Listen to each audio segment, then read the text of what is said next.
নমস্কার বন্ধুরা, এই দেখো নদী থেকে আজকে একটা মাছ ধরা হয়েছে। এটার নাম বলে বাঘ মাছ। তা বাঘের মতো স্ট্রাইপ আছে শরীরের, হলুদ আর কালো রং, এটার লাগে বাঘ বলে এটার নাম। বড়শিতে মারা হয়েছে নদী থেকে বাঘ মাছটা। আমার ছেলে দিকে তো পাগল মাছটা দেখিয়া। বুঝলি মাছ, মাছের নাম কি জানি? বাঘ মাছ, টাইগার মাছ।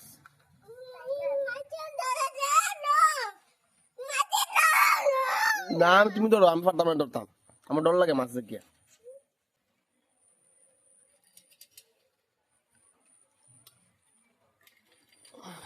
শার্কের মতো মাছ গো, দাঁতও শার্কের মতো। দেখো মাছ, এটা আমরা কোনোদিন খাইছি না। এটা মাছ বাঘ মাছ দেখতেও ডর লাগে, খাওয়া তো দূরের কথা।